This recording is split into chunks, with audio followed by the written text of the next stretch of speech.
Sub-Saharan Africa has been fundamental to the global prosperity of the advanced countries.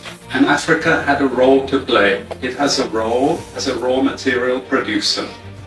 We will not allow Sub-Saharan Africa to escape that. Okay, we do everything to keep Sub-Saharan Africa where it is, also impoverished. It's absolutely vital for the prosperity of everyone else. So let's get clear about that.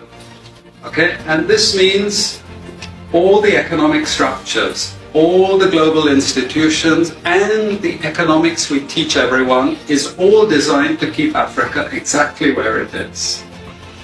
And whether it is Europe or US or now China, it's always the same. We need Africa to be impoverished because we need those raw materials and we need them dirt cheap. Okay, so that's the message.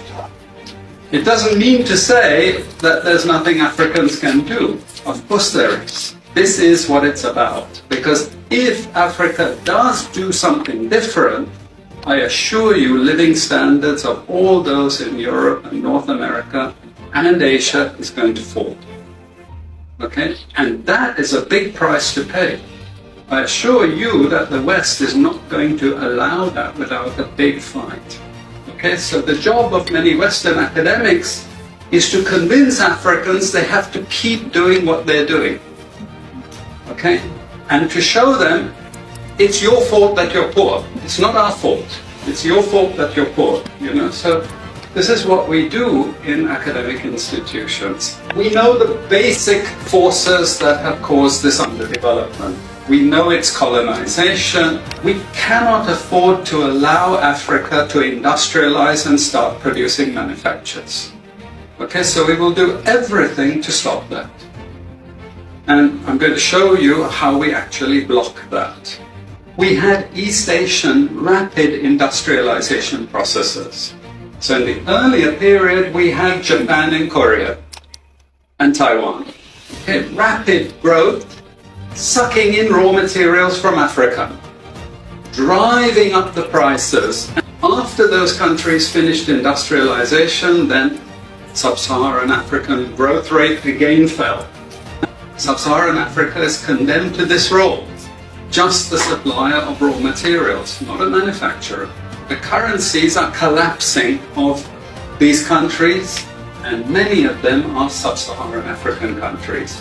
After colonization ended, we needed new structures to keep these countries where they were. Okay? And the first of those is aid. Okay? We give them aid. Aid for what? Actually, we give them aid to keep repressive regimes in power. That's all. All the hypocrisy about transparency and democracy and bullshit like that, it's all bullshit. But it would go to country after country offering loans. And if the president did not accept the loan, they were killed. It's just economics. It's economic warfare. The rich declare war on the poor. It happens everywhere. It happens in a country. The rich control the government. Of course they do. You really believe you have democracy? Come on. You know, I mean, grow up. Who has all the subsidies and income support? US, Europe. The largest budgets in the world for supporting their farmers are Europe and US. You see, we're keeping them dependent. We're keeping them on a string. This next round of the WTO is designed to block that. To block anyone else getting on top of the ladder.